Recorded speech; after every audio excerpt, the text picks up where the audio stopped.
नमस्कार, स्वागत है आपका अपने उत्तर प्रदेश में और मैं हूं आपके साथ दुर्गेश पांडे। बुलेटिन की शुरुआत करेंगे इस वक्त की बड़ी खबर से। इस वक्त की बड़ी खबर लखीमपुर खीरी से आ रही है। पुलिस और बदमाश के बीच मुठभेड़, कुख्यात अपराधी के पैर में लगी गोली। पुलिस ने घायल बदमाश को भेजा अस्पताल। अपराधी जीतू पर दर्ज है लूट, गैंगस्टर रेप समेत करीब 5 केस।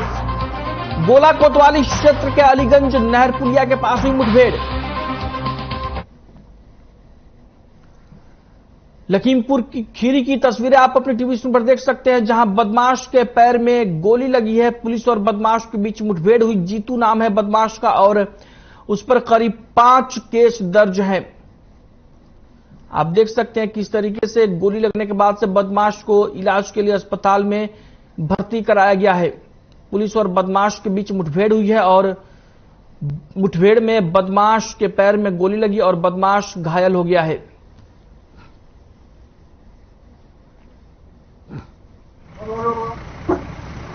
लखीमपुर खीरी की तस्वीरें आप अपनी टीवी स्क्रीन पर देख सकते हैं। आज जिस जंगल में आप खड़े हैं ये अलीगंज नहर है और ये थाना गोला के अंदर आता है और यहीं पर आज पुलिस और बदमाशों के बीच मुठभेड़ हुई है, जिसमें एक बदमाश घायल हुआ है।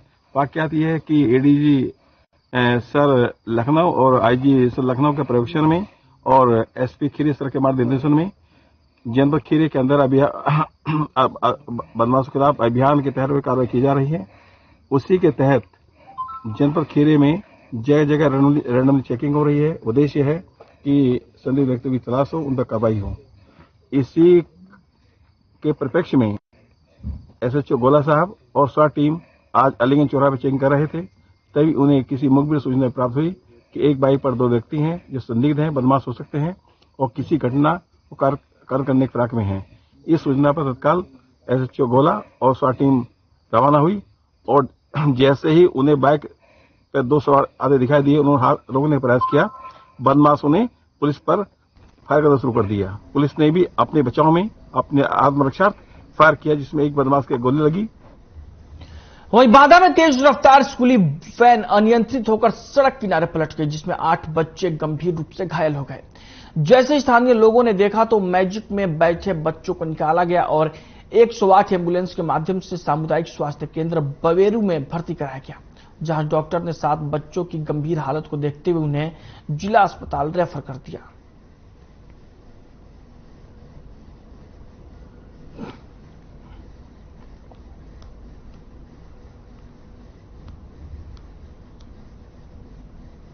वाली वैन तेज रफ्तार में थी तो उसी कारण पलट गई। कहां से कहां जा रही थी? मार्का से बवेरू। कौन लोग सवार था उसमें? इसमें विद्यार्थी सवार थे। विद्यार्थी सवार। कितने घायल हुए भैया? कितने बच्चे घायल हैं? पूरे 7 लड़के और एक ड्राइवर, 8 पूरे घायल हुए। कहाँ लेके आए हैं आप? ये बवेरू अस्पताल में। ये स्कूल की वैन एक पलट गई थी भभुआ के पास, तो उसमें कुल ड्राइवर को लेके 8 लोग लाए गए थे। बहुत ज़्यादा गंभीर कोई नहीं था। 2 बच्चों के दाहिने साइड में हड्डी टूटी होने की संभावना थी, तो उनको आगे अच्छे इलाज के लिए जिला अस्पताल बांदा रेफर किया गया। बाकी सबका इलाज यहीं पर।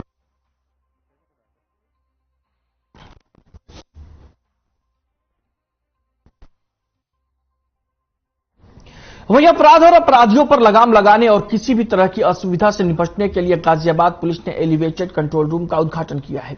आपको बता दें कि वसुंधरा चौकी पर कंट्रोल रूम का उद्घाटन किया गया, जिसके जरिए अपराध और अपराधियों और असामाजिक तत्वों पर नजर रखी जाएगी। डीसीपी नगर निपुण अग्रवाल और एडिशनल डीसीपी ट्रांस हिंटन विवेक चंद्र यादव ने कंट्रोल रूम का उद्घाटन किया। इस मौके पर डीसीपी नगर ने बताया कि एलिवेटेड रोड पर कुल 45 सीसीटीवी कैमरे लगाए गए हैं, जिसके जरिए रील्स बनाने वालों पर कार्रवाई की जाएगी। डीसीपी नगर ने बताया कि पिछले कई दिन से एलिवेटेड रोड पर लगातार रील्स बनाकर लोगों की जान को खतरे में डाला जा रहा था, जिसके चलते हमने यह कदम उठाया है।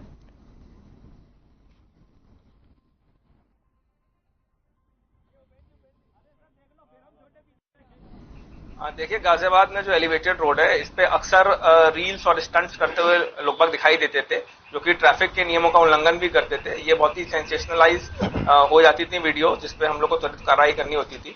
यहाँ पे हम लोग को थोड़ा फंड का शॉर्टेज था, तो हम लोगों ने पीपीपी मोड में हम लोगों ने यहाँ के गाजियाबाद के उद्यमी हैं उन लोगों से रिक्वेस्ट करा और सभी उद्यमियों ने यहाँ पे बहुत अच्छे से काम करके हम लोग 10 लाख से ज्यादा हम लोग को फंड दिया यहाँ पे, जिसके बाद हम लोगों ने यहाँ पे 45 से ज्यादा कैमरे लगवाए हैं, जिसकी वजह से प्रॉपर तरीके से जो क्राइम का प्रिवेंशन है वो हो पाएगा। अगर कोई इस तरह से ट्रैफिक के नियमों का उल्लंघन करता है तो उनको हम रियल टाइम में यहाँ पे मॉनिटरिंग होगी और यहाँ पे high resolution IP based infrared कैमरे लगाए गए हैं।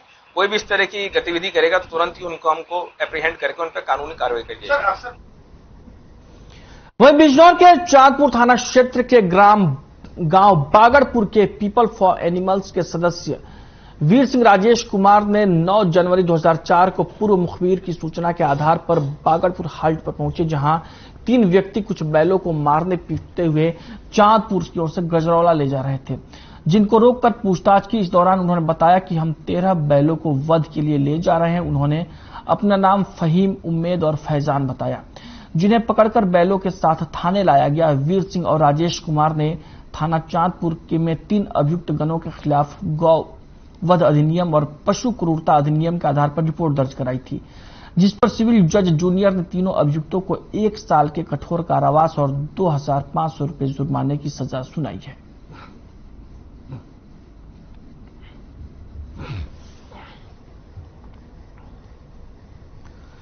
अंजुला जुनैद सड़क पर मोजे आज बेचने का काम करते हैं। लड़के का फोन अंकल इरफान के पास आया। उसने बताया कि हमें बचा लो, ये लोग हमें मार डालेंगे। इरफान के अनुसार 3 लाख की फिरौती मांगी गई, जिसकी सूचना डायल 112 को दी गई। मौके पर पहुंचकर शहर कोतवाल ने हालात का जायजा लिया। लापता हुए किशोर की कहानी अपहरण की तरफ उस वक्त घूम गई जब परिजनों ने उसे छुड़ाने के लिए फिरौती के 3 लाख की मांग की गई। फिरौती का फोन आते ही पुलिस महकमे में हड़कंप मच गया। शहर कोतवाली सहित क्राइम ब्रांच जांच पड़ताल में जुट गई, लेकिन देर रात किशोर कॉलोनी में ही गली में घूमता नजर आया। बाद में पता चला कि एप्पल फोन ना दिलवाने से नाराज बालक ने खुद के अपहरण की कहानी रची थी।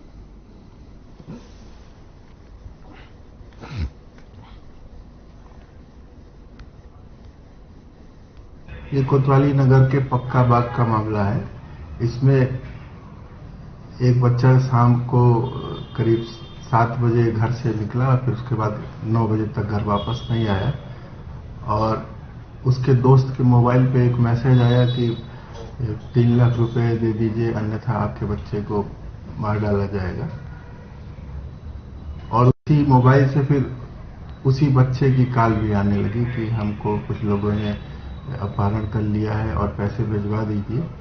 तो प्रथम दृष्टया ये संदिग्ध मामला लग रहा था। 2 घंटे में पुलिस द्वारा कॉल डिटेल और अन्य आधारों पर इनको बरामद कर लिया गया और जब पूछताछ की गई तो ये बच्चा 14-15 साल के बीच का है। इसने ये बताया कि मुझे एप्पल फोन चलाने का बहुत शौक है और मैं कई बार अपने पिताजी से कह चुका था कि मुझे एप्पल फोन दिलवा दीजिए, किंतु वो दिलवा नहीं पाए। इसीलिए मैंने इस तरह की ये वारदात रची ताकि मैं एप्पल फोन खरीद सकूं।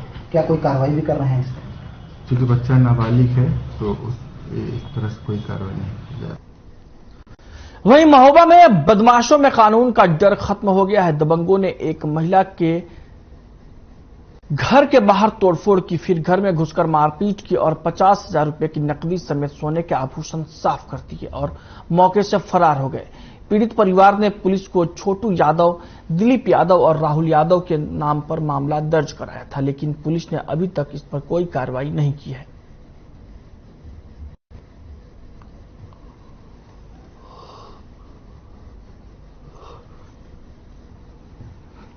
छोटू यादव है, तो होली के दिन आया है ये। अच्छा। होली के दिन आकर के पूछा मेरी बच्चियों से कि तेरी मम्मी कहाँ है। अच्छा। बच्चियों ने कहा कि यहाँ पे नहीं है। फिर दूसरे दिन आया ये। हाँ।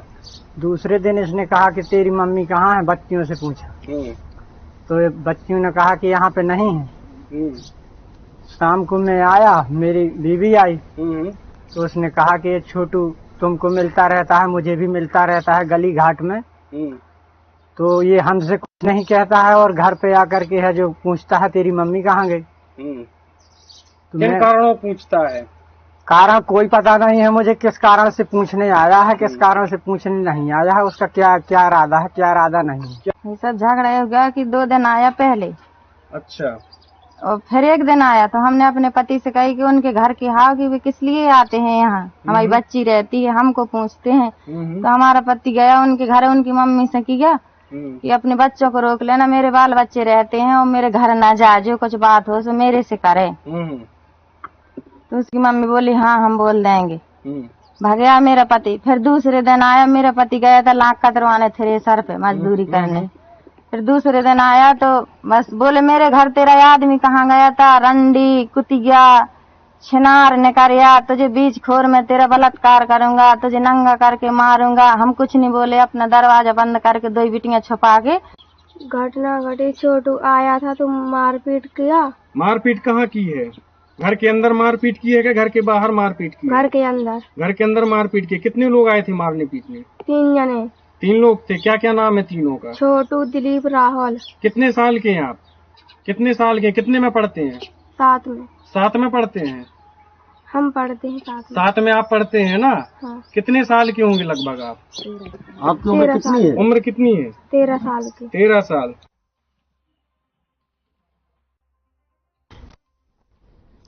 वहीं हरदोई के CNS PG कॉलेज मैदान में मंडल स्तरीय सामूहिक विवाह समारोह का आयोजन किया गया, जिसमें हरदोई, लखनऊ, सीतापुर, रायबरेली, उन्नाव, लखीमपुर खीरी के 13 जोड़ों का सामूहिक विवाह कराया गया।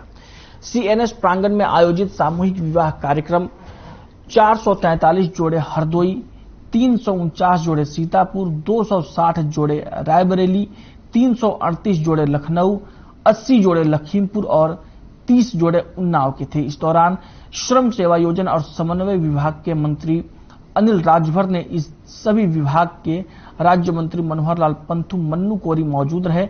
मंत्री अनिल राजभर ने कहा कि कोई भी गरीब की बेटी यूपी में बेसहारा नहीं है, ऐसी बेटियों के साथ उत्तर प्रदेश की सरकार खड़ी है। जिस तरह से ये आयोजन किए जा रहे हैं बहुत ही सराहनीय काम है।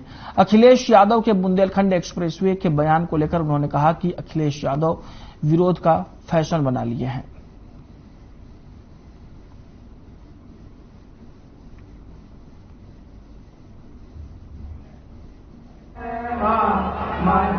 चार लाख करोड़ से भी ज्यादा का निवेश आया हुआ है।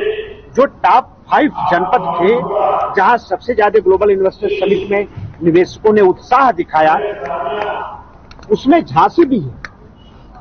तो एक विपक्ष का तो मैं देख रहा हूं कि आदत सी बनती जा रही है सिर्फ नकारात्मक बात करना, कहीं भी कोई सकारात्मक बात नहीं करना, ये आदत हो गई है विपक्ष। कल एक आदेश हुआ मंदिरों में रामायण का और दुर्गा सप्तमी का, उस पर एक समाजवादी पार्टी का बयान आया है कि राज्य का कोई धर्म नहीं होता, इसके लिए सभी बराबर होते हैं। समाजवादी पार्टी के इस बयान को कैसे आप लोग लेते हैं? देखिए, समाजवादी पार्टी के ज्ञान को ग्रहण करने की आवश्यकता हमको नहीं। जो लोग कांवड़ पर प्रतिबंध लगाते हैं, प्रदेश में रामचरितमानस विवाद के बाद अब यूपी सरकार ने रामनवमी और नवरात्र पर अखंड रामायण का पाठ कराने का निर्णय लिया है।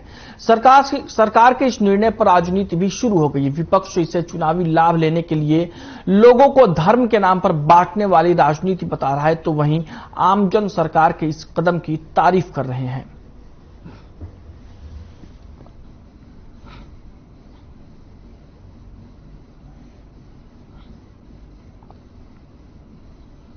सनातन धर्म में हम लोग भी हैं।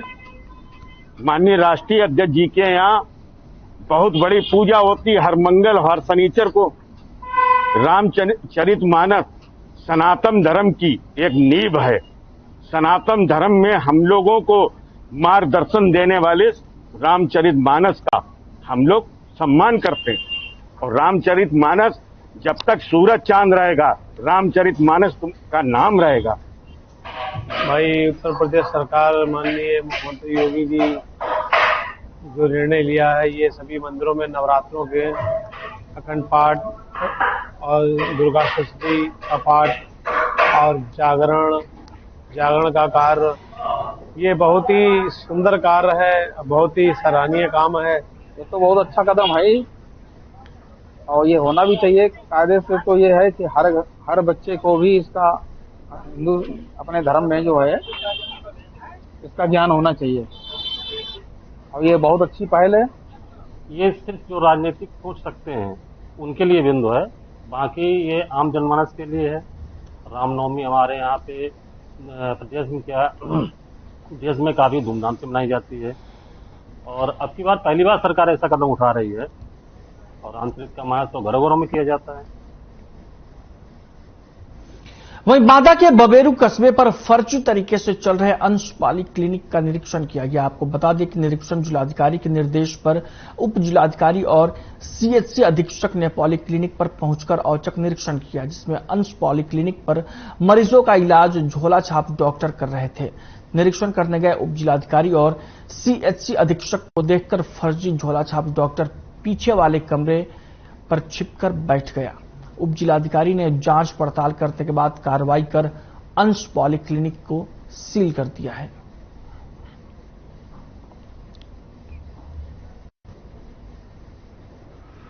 आज अंश पॉलीक्लिनिक आवासी रोड पर जो है उसको सील किया गया। मामला है शिकायत करता है मरका के, उनके शिकायत की थी जिलाधिकारी महोदय से, जिसके तहत जिलाधिकारी महोदय ने एटीएम साहब पर हमें आदेशित किया था उसकी जांच करने के लिए। जब हम लोग वहां जांच करने पहुंचे तो मौके पर इलाज करते हुए वहां पे मरीज लेटा हुआ था, इसकी इलाज चल रहा था और न मौके कोई डॉक्टर उपलब्ध था, न ही कोई पैरामेडिकल स्टाफ उपलब्ध था। इस वजह से कार्रवाई करते हुए एटीएम साहब ने अस्पताल को सील कर दिया। वहीं अपर जिलाधिकारी न्यायिक उपमा पांडे ने आपदा मित्रों की प्रशिक्षण को लेकर हरी झंडी दिखाकर लखनऊ के लिए रवाना किया। इस अवसर पर उन्होंने कहा कि प्रत्येक वर्ष बाढ़ की विभीषिका, अग्निकांड, वज्रपात के अलावा भूकंप के जोन 4 में स्थित होने के कारण आपदाओं का सामना करने वाले जनपद कुशीनगर के लिए आपदा मित्र स्वयंसेवक बहुत ही उपयोगी साबित होंगे। आपदा प्रबंधन प्रशिक्षण कार्यक्रम का मुख्य उद्देश्य है कि किसी भी प्राकृतिक आपदा के साथ साथ मानवीय आपदा के समय में फर्स्ट रिस्पॉन्डर की भूमिका का निर्वहन करेंगे।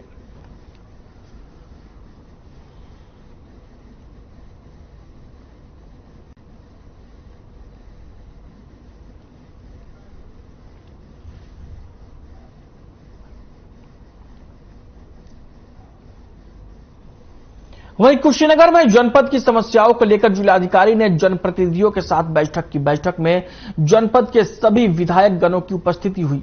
सबसे पहले बिजली विभाग की शिकायतों के क्रम में जर्जर तार की समस्या, ट्रांसफार्मर जलने की समस्या से जनप्रतिनिधियों को अवगत कराया गया। इस संदर्भ में विधायक फाजिल नगर सुरेंद्र सिंह कुशवाहा ने कदम उठाया।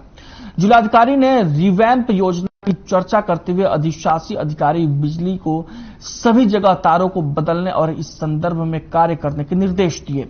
जिलाधिकारी ने यह भी निर्देशित किया कि कैलेंडर बनाकर काम को पूरा किया जाए।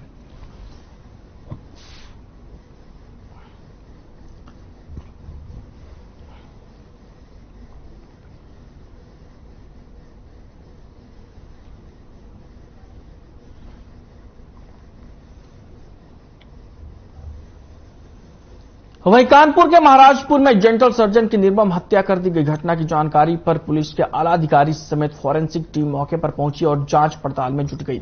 इस हत्याकांड में शामिल डॉक्टर के दोस्त को गिरफ्तार कर लिया गया है। गिरफ्तार मुदित श्रीवास्तव एयरफोर्स में सार्जेंट है, जिसका मृतक की पत्नी से अवैध संबंध है।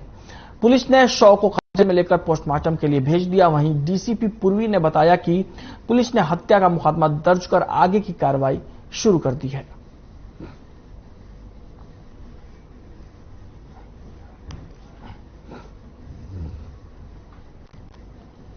थाना चकेरी पर एक वादनी के द्वारा तहरीर दिया गया कि उनके पति गायब है। उस तहरीर के आधार पर थाना चकेरी पे एक गुमशुदगी दर्ज की गई थी। गुमशुदगी दर्ज करने के बाद उसकी जांच जो चौकी इंचार्ज है एसआई विजय दर्शन शर्मा उनके द्वारा की जा रही थी। इस जांच के क्रम में और इलेक्ट्रॉनिक साक्ष्य जो हमें प्राप्त हुए उसके आधार पे हमने एक व्यक्ति को उठाया जिसका नाम मुदित श्रीवास्तव है। उससे जब गहन पूछताछ की गई और इलेक्ट्रॉनिक जो साक्ष्य इकट्ठा किए गए उसके आधार पर उस व्यक्ति पे हमारा शक हुआ। उससे गहन पूछताछ के दौरान उसने इस बात को कबूल किया कि उसने जो है गौरव की हत्या इसने कर दी है।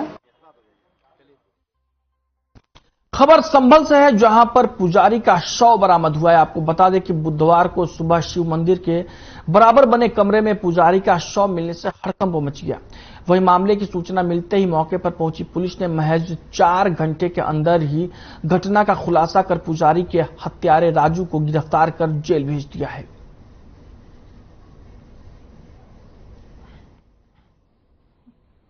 आज सुबह चंदौसी थाने के अंतर्गत मिलक मोलागढ़ के पास में एक शनि मंदिर है, वहां से सूचना प्राप्त हुई थी कि वहां पर जो पुजारी हैं उनका वहीं मंदिर के बगल में बनी हुई कोठरी में उनका शव मिला है। पुलिस के द्वारा मौके पर जाकर देखा गया तो वहां पर उनके सिर पर किसी भारी पत्थर से प्रहार करके उनकी हत्या की गई थी। पुलिस के द्वारा इसमें त्वरित कार्रवाई करते हुए 4 घंटे के अंतर्गत राजू पुत्र नन्हे निवासी मिलक मौलागढ़ थाना चंदौसी, जिसकी उम्र 30 वर्ष के करीब है, इसको गिरफ्तार किया गया है। इसके द्वारा घटना में प्रयुक्त जो पत्थर था उसको भी बरामद कराया गया है और घटना करना कबूल किया गया है। इसके अन्य साक्ष्य संकलन की कार्रवाई की गई है। वहीं अमरोहा जनपद के हसनपुर कोतवाली इलाके के गांव रुस्तमपुर में रहने वाले किसान की 21 साल की बेटी कविता की बुखार से मौत हो गई। बताया जाता है कि उसे 5 दिन पहले बुखार आया था। पीड़ित का मुरादाबाद के निजी अस्पताल में इलाज चल रहा था। बुधवार को कविता की बारात आनी थी। उसकी मौत के बाद दोनों परिवारों की शादी की खुशियां मातम में बदल गईं। पूरा मामला हसनपुर तहसील क्षेत्र के गांव रुस्तमपुर खादर का है। चंद किरण गांव में दूसरे किसानों की जमीन बटाई पर लेकर परिवार का पालन पोषण करते हैं। परिजनों ने उसे मुरादाबाद के निजी अस्पताल में भर्ती कराया, जहां मंगलवार देर रात कविता की मौत हो गई, जिसके बाद शादी की खुशियां मातम में बदल गईं।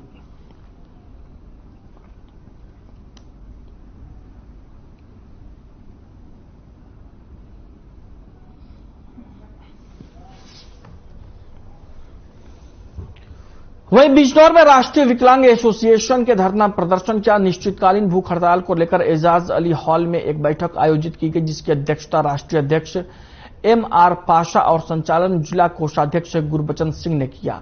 एजाज अली हॉल के दिव्यांगजन जुलूस की शक्ल में प्रदर्शन करते हुए कलेक्ट्रेट पहुंचे, जहां उन्होंने मुख्यमंत्री का नाम संबोधित ज्ञापन जिलाधिकारी बिजनौर को सौंपा। कलेक्ट्रेट परिसर में प्रदर्शन करते हुए धरने पर बैठ गए और प्रदर्शन में राष्ट्रीय विकलांग एसोसिएशन के कानूनी सलाहकार हिरेंद्र चौहान एडवोकेट ने कहा कि किसी भी कीमत पर दिव्यांगजनों का उत्पीड़न बर्दाश्त नहीं किया जाएगा। इसके साथ ही जल्द ही हाईकोर्ट और सुप्रीम कोर्ट में एक जनहित याचिका दिव्यांगजनों के लिए दायर की जाएगी। राष्ट्रीय विकलांग एसोसिएशन के राष्ट्रीय अध्यक्ष MR पाशा ने कहा कि उत्तर प्रदेश में दिव्यांगों की संख्या 2 करोड़ और पूरे भारतवर्ष में 11 करोड़ है, लेकिन दिव्यांगों के लिए कोई भी सुविधा उपलब्ध नहीं है। इसलिए दिव्यांगजन अपनी समस्त मांगों को लेकर डीएम कार्यालय का घेराव करने पर मजबूर हैं।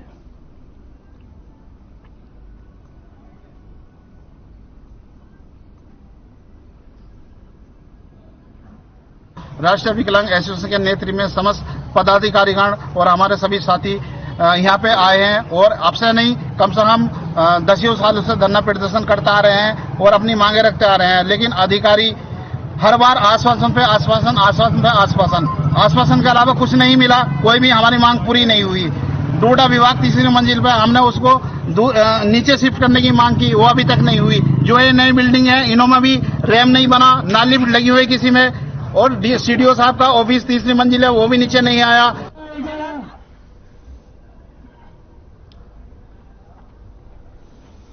वहीं बिजनौर के नवनियुक्त पुलिस अधीक्षक नीरज कुमार जादौन ने बीती शाम कार्यभार ग्रहण करने के बाद पत्रकारों से वार्ता की। इस दौरान उन्होंने अपने कार्य की प्रमुखता बताई। नवनियुक्त एसपी ने बताया कि जन सुनवाई में किसी तरह की लापरवाही नहीं बरती जाएगी। साथ ही उन्होंने ये भी कहा कि जो संबंधित धाराएं तहरीर के आधार पर बनती हैं उन्हीं में मुकदमा दर्ज किया जाएगा। 376 में 164 के बयान पर भी आरोपी को जेल नहीं भेजा जाएगा। सपोर्टेड एविडेंस होना भी जरूरी है। इसके तहत कार्रवाई की जाएगी और किसी भी निर्दोष पर कार्रवाई नहीं होगी और अपराध की जड़ तक जाया जाएगा। उन्होंने यह भी बताया कि जो भी पीड़ित थाने में आएगा पीड़ित से फीडबैक लिया जाएगा। पुलिस की कार्रवाई से संतुष्ट है या नहीं, उसके लिए एसपी कार्यालय समेत थानों पर भी व्यवस्था की जाएगी। हमेशा प्राथमिकता रही है कि जन सुनवाई ऐसी ना हो कि मैंने किसी को मार कर दिया है उसके बाद में भूल गया। Time bound delivery of police case. मतलब अगर कोई मेरे पास कोई उसने कोई मेरे सामने शिकायत रखी है तो शिकायत का निस्तारा हो, जो संभव निस्तारा हो। ऐसा होता है कि कई बार तो कुछ ऐसे लोग होते हैं जिनको कोई भी समझा सकता है, उनकी समस्या का कोई निस्तारा नहीं, लेकिन जो मेजोरिटी वाले लोग हैं उनकी समस्या का निस्तार होना चाहिए। 70-80% ऐसे लोग होते हैं जिनकी जेन्युइन समस्या है। बुलेटिन में फिलहाल के लिए इतना ही। मुझे दीजिए इजाजत। नमस्कार।